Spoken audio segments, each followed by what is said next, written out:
स्वागत है आप सभी का आपके अपने YouTube channel Arvind Birla classes में। तो स्टूडेंट्स, आज जैसे आप देख रहे हैं, आज की जो हमारी वीडियो का टॉपिक है वो मॉडर्न हिस्ट्री के प्लासी के युद्ध के ऊपर है। तो आज हम प्लासी के युद्ध के बारे में जानेंगे, उसके क्या कारण थे और इस युद्ध के भारत में क्या परिणाम हुए। जो व्यापारिक कंपनी यहाँ पर व्यापार करने के उद्देश्य से आई थी, वो किस तरीके से व्यापारिक कंपनी ने इस युद्ध को जीतकर भारत के भविष्य को किस तरीके से निर्धारित किया। तो इस वीडियो में आज हम उन सभी कारणों की पड़ताल करेंगे। तो वीडियो आप सभी स्टूडेंट्स के लिए इंपॉर्टेंट है और इंटरेस्टिंग भी है, तो वीडियो को पूरा देखिएगा। और जो स्टूडेंट्स चैनल से नहीं जुड़े हैं, चैनल को सब्सक्राइब कीजिएगा, वीडियो अच्छी लगे तो उसको लाइक कीजिएगा और दूसरे बच्चों को भी शेयर कीजिएगा। ठीक है, चलिए शुरू करते हैं। हम आज का याद किया, ठीक है। तो क्या वो कारण थे, आज हम उनको जानेंगे। तो देखिए, यहाँ पे मैंने लिखा हुआ है बंगाल का नवाब सिराजुद्दौला, ठीक है। तो सिराजुद्दौला जो बंगाल का नवाब था, इससे पहले बंगाल का जो नवाब हुआ करता था वो अलीवर्दी खान था। अलीवर्दी खान जो है ये बंगाल का काफी कुशल और काफी बहादुर जो नवाब हुआ करता था अपने समय में। तो अलीवर्दी खान की 3 पुत्रियां थी और इसकी सबसे छोटी पुत्री का बेटा था सिराजुद्दौला। तो अलीवर्दी खान की जब साल 1756 में मृत्यु होती है, अलीवर्दी खान की साल 1756 में जब मृत्यु होती है, तो अपनी मृत्यु के समय ये अपनी सबसे छोटी पुत्री के बेटे यानी अपने नाती सिराजुद्दौला को बंगाल का नवाब नियुक्त करते हैं, ठीक है। लेकिन इसकी 2 पुत्रियां इस बात से ईर्ष्या करती हैं।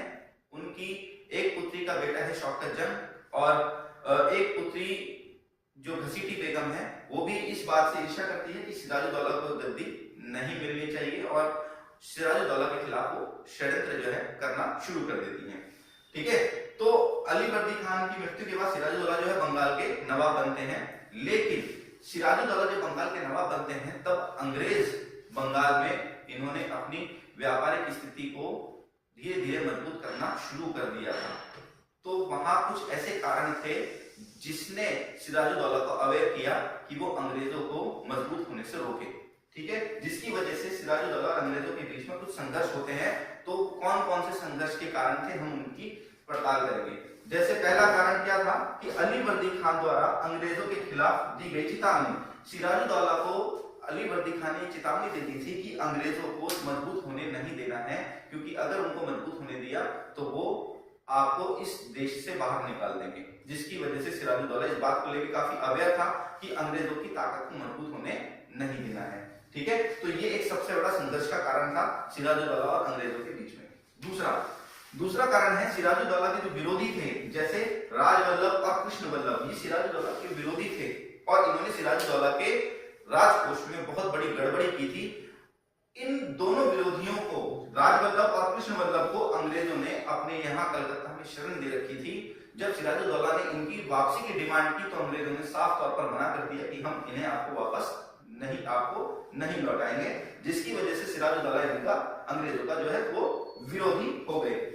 आगे बंगाल में अंग्रेजों द्वारा दुर्ग का निर्माण, क्योंकि बंगाल जो था, सिराजुद्दौला बंगाल का नवाब था और नवाब नहीं चाहता था कि बिना उसकी परमिशन के कोई भी व्यापारी बंगाल के अंदर दुर्ग बनाए, कोठी बनाए या कोई किलाबंदी करे। फ्रांसीसी और अंग्रेज ये दोनों ही अपनी अपनी व्यापारिक कोठियों की किलाबंदी कर रहे थे।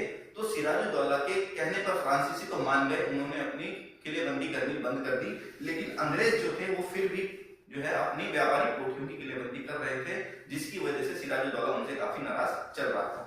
उसके बाद मुगल शासक फर्रुख शेर द्वारा दिए गए व्यापारिक सुविधाओं का अंग्रेजों ने क्या करा, लाभ कमाया। साल 1717 में फर्रुख शेर ने अंग्रेजों को एक फ्री पास, एक दस्तक जो है वो दे दिया था, जिसकी वजह से अंग्रेजों ने बंगाल में बिना किसी शुल्क के व्यापार करना शुरू कर दिया, जिसकी कारण बंगाल को काफी सारा नुकसान हो रहा था और सिराजुद्दौला इस बात का विरोध कर रहा था कि बिना टैक्स दिए आप व्यापार नहीं करोगे, ठीक है। ये भी एक संघर्ष का इनके बीच में कारण था। उसके बाद शौकत जंग को सिराजुद्दौला के खिलाफ अंग्रेजों ने भड़काया। शौकत जंग जो था, ये सिराजुद्दौला की मौसी का बेटा था और ये बंगाल की गद्दी को हथियाना चाहता था। तो ये सिराजुद्दौला का विरोधी था और अंग्रेज जो है वो इसको सपोर्ट कर रहे थे सिराजुद्दौला के खिलाफ। तो ये कुछ कारण थे जिसकी वजह से सिराजुद्दौला और अंग्रेजों के बीच में जो है वो एक पृष्ठभूमि लड़ाई की तैयार हो गई और ये एक दूसरे के आमने सामने हो गए। ठीक है, इसके बाद जो है दूसरी एक सबसे बड़ी घटना घटती है 21 जून 1756 को। 21 जून 1756 को एक घटना घटती है जिसको काल कोठरी की घटना बोला जाता है। एक अंग्रेज है हॉलवेल, ये अंग्रेज हॉलवेल है, ये अपनी किताब अलाइव द वंडर में लिखता है कि सिराजुद्दौला ने साल 1756 21 जून को 146 अंग्रेजों को एक छोटी सी कोठरी में, एक छोटी से कमरे में बंद कर दिया, क्योंकि 21 जून काफी गर्म दिन था। तो जब उनको काल कोठरी में बंद किया गया, सिराजुद्दौला ने उनको बंद किया, तो अगले दिन 146 में से 123 लोग जो है वो मारे गए थे, जिसका अंग्रेज लोगों ने काफी विरोध किया और यहाँ अंग्रेज जो है सिराजुद्दौला से बदला लेने को काफी उतावले थे। ऐसी बात अपनी किताब में हॉलवेल अपनी किताब अलाइव द वंडर में लिखते। तो शर्त क्या थी? ठीक है, तो सर ये अलीनगर की संधि जो है 2 फरवरी 1757 को होती है सिराजुद्दौला के बीच में और अंग्रेज रॉबर्ट क्लाइव के बीच में। ठीक है, और संधि की कुछ शर्तें होती हैं जो सिराजुद्दौला मानते हैं, जैसे अंग्रेजों को बंगाल में व्यापारिक सुविधाएं दी गई, सिराजुद्दौला ने अंग्रेजों को बंगाल में व्यापारिक सुविधाएं प्रदान कर दी। दूसरा, 3 लाख रुपए का सिराजुद्दौला ने अंग्रेजों को हर्जाना दिया, अंग्रेजों को सिराजुद्दौला ने क्या किया? हर्जाना दिया 3 लाख रुपए का। आगे अंग्रेजों को बंगाल के अंदर किलेबंदी करने का अधिकार भी दे दिया गया। अब अंग्रेज सिराजुद्दौला के बंगाल में अपनी व्यापारिक कोठियों की किलेबंदी कर सकते थे। और चौथा, सिक्के ढालने का अधिकार अंग्रेजों को सिराजुद्दौला ने दे दिया। तो इस अलीनगर संधि के माध्यम से सिराजुद्दौला ने अंग्रेजों की शर्तों को मान लिया। ठीक है, और यहाँ पर सिराजुद्दौला और अंग्रेजों के बीच में एक संधि हो जाती है जो अलीनगर की संधि कहलाती है, और ये कब होती है? 2 फरवरी साल 1757 को। ठीक है, तो यहाँ अलीनगर की संधि हो गई है।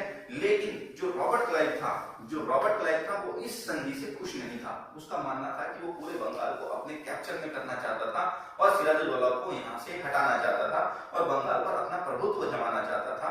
इसीलिए रॉबर्ट क्लाइव ने सिराजुद्दौला के ऊपर आगे चलकर इस संधि को, अलीनगर की संधि को तोड़ने का आरोप लगा दिया कि आपने इस संधि को तोड़ा है, इस संधि को भंग किया है, जिसकी वजह से नवाब और अंग्रेज सेनापति रॉबर्ट क्लाइव के बीच में अब युद्ध होना तय हो गया। और ये युद्ध जो इनके बीच में होना तय हुआ वो युद्ध कहलाया प्लासी का युद्ध, जो साल 1757 को होता है। यानी 23 जून साल 1757 को एक लड़ाई इनके बीच में होती है जो कहलाता है प्लासी का युद्ध।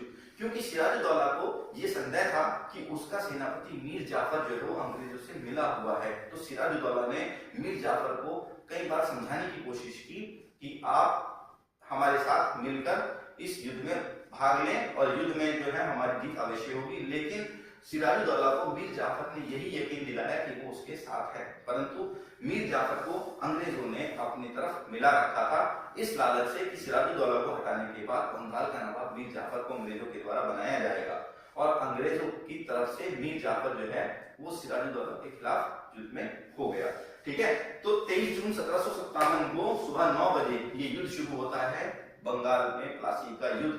ठीक है, इस युद्ध में बंगाल के नवाब सिराजुद्दौला और अंग्रेज सेनापति रॉबर्ट क्लाइव होते हैं आमने सामने, और रॉबर्ट क्लाइव के पास मात्र 3000 सैनिक होते हैं और सिराजुद्दौला की सेना में 50,000 जो है सैनिक होते हैं। सिराजुद्दौला की सेना में काफी सारे सैनिक हैं और रॉबर्ट क्लाइव की सेना में मात्र 3000 सैनिक है। रॉबर्ट क्लाइव को ये बात पता थी कि वो आसानी से सिराजुद्दौला को नहीं हरा सकता, क्योंकि सिराजुद्दौला काफी ताकतवर बंगाल का नवाब था, तो उसे केवल और केवल छल के द्वारा ही हराया जा सकता था। इसीलिए रॉबर्ट क्लाइव ने मीर जाफर और राय दुर्लभ जो सेनापति थे, जिनके पास सेना का एक बहुत बड़ा भाग था, उनको अपनी तरफ मिला लिया। ठीक है, तो मीर जाफर और राय दुर्लभ जब युद्ध शुरू होता है तो अपनी सेना के बहुत बड़े भाग को ये सेना लड़ाई के समय शामिल नहीं करते हैं, बल्कि युद्ध में सेना का एक छोटा सा भाग मीर मदन और मोहनलाल के नेतृत्व में अंग्रेजों से बड़ी बहादुरी से मुकाबला करता है और बहादुरी से मुकाबला करते हुए ये दोनों मीर मदन और मोहनलाल युद्ध में मारे जाते हैं। जब सिराजुद्दौला को ये पता लगता है कि उसकी सेना युद्ध में हार रही है और काफी युद्ध में उसकी सेना को क्षति हो रही है और वो युद्ध में जो उसकी हार निश्चित है, तो इसीलिए सिराजुद्दौला वहां से भाग खड़ा होता है और युद्ध जो है वो अंग्रेजों के पक्ष में चला जाता है। फाइनली सिराजुद्दौला को बाद में पकड़ लिया जाता है और मीर जाफर के पुत्र मीरन के द्वारा सिराजुद्दौला की हत्या कर दी जाती है, उसको मार दिया जाता है। तो सिराजुद्दौला की हत्या के बाद अंग्रेज जो है बंगाल का नवाब किसको बनाते हैं? मीर जाफर को बनाते हैं और मीर जाफर जो है फाइनली बंगाल का एक कठपुतली नवाब अंग्रेजों के द्वारा बन जाता है। इस युद्ध ने बंगाल की जो भविष्य था उसको अब ये तय कर दिया था भविष्य को कि वो व्यापारिक कंपनी जो व्यापार के उद्देश्य से आई थी अब वो बंगाल पर शासन करेगी और अंग्रेजों ने बंगाल पर अपना शासन करने का पूरा बंदोबस्त कर लिया था। ठीक है, तो ये युद्ध जो है इतिहास में छल और कपट के माध्यम से जीता गया युद्ध कहा जाता है, जिसके द्वारा अंग्रेजों ने जो है इस युद्ध में सिराजुद्दौला को हराया। ठीक है बच्चों, तो इस तरीके से बंगाल का ये नवाब जो है युद्ध में हार जाता है और युद्ध जो है अंग्रेजों के पक्ष में चला जाता है। ठीक है, तो उम्मीद करता हूँ आपको वीडियो अच्छी लगी होगी, आपको जो भी कंटेंट मैंने बताया वो समझ में आया होगा। तो अपने कमेंट कीजिए और वीडियो कैसी लगी ये अपने कमेंट में जरूर बताइए। तो वीडियो को लाइक भी कीजिए और जो बच्चे चैनल से नहीं जुड़े हैं चैनल को सब्सक्राइब कीजिएगा, वीडियो लाइक कीजिएगा और दूसरे बच्चों को, दूसरे स्टूडेंट्स को भी जो है वीडियो को शेयर कीजिएगा। मिलेंगे फिर हम अपनी अगली और नई किसी इंटरेस्टिंग वीडियो पे, मिलते हैं हम अपने अगली वीडियो पे। Thank you.